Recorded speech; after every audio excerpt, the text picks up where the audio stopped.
In the beginning, there was the free market. The kitchen floor had many bowls. There were many cats. Some sold wet food. Some sold dry kibble. Competition was good. Prices were low. But one cat, the Orange Tabby, was smarter and hungrier. He did not want to compete. Competing is hard work. He wanted to dominate. So he ate his own food fast. Then he pushed the smaller kitten away from her bowl. Then he sat on the third bowl. Now, if you want to eat, you must deal with the Orange Tabby. This is a monopoly. One seller, many hungry buyers, zero choice. When there is competition, you pay one meow for one kibble. When there is monopoly, the Orange Tabby sets the price. 3 meows for one kibble. Take it or starve. The other cats are unhappy. They meow loudly, but they pay because they must eat. This makes the Orange Tabby very, very fat. He accumulates all the capital toys in the living room. Sometimes it happens naturally. Maybe he is the only cat tall enough to reach the counter. This is a natural monopoly, but usually it is not natural. It is aggressive. It is the iron paw. Economists call this market power, the ability to raise prices without losing customers because they have nowhere else to go. You might think, why not just buy dog food? This is the substitute good.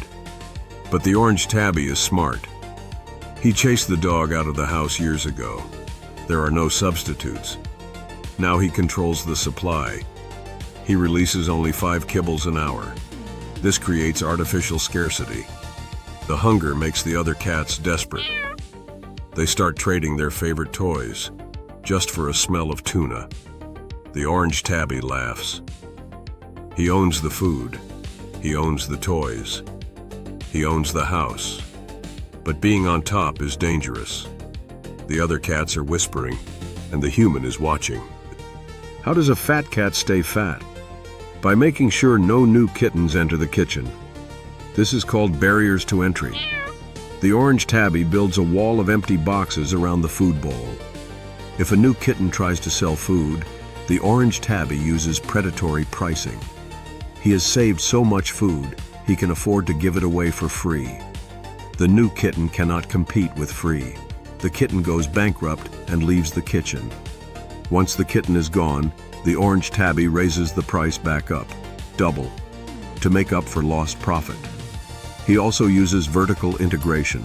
He doesn't just own the bowl, he bought the catnip farm in the backyard. He bought the delivery truck, the Roomba.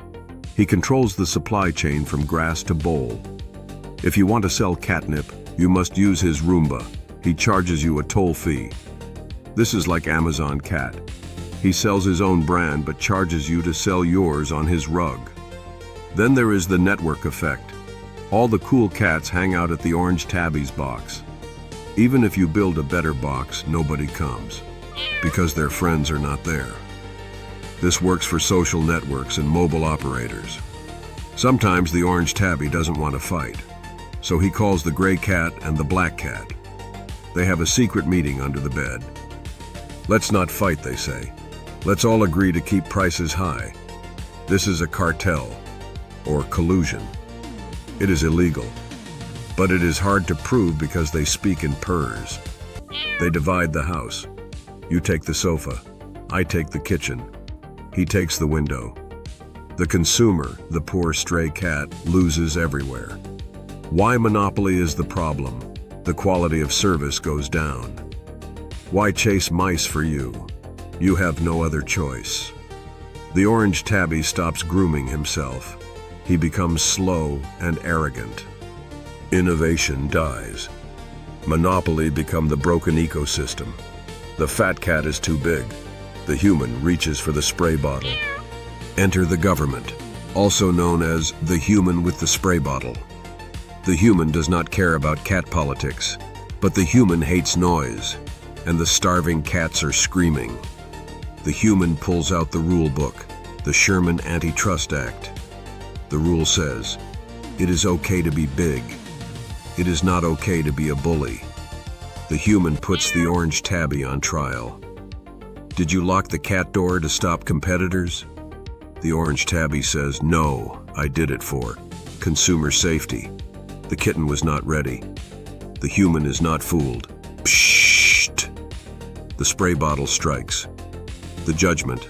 The breakup. The Orange Tabby is too powerful. He must be split. This happened to Standard Oil. This happened to Ma Bell. The human separates the kitchen. Now there is North Kitchen Cat and South Kitchen Cat. The Orange Tabby cries. He loses his monopoly on the Roomba.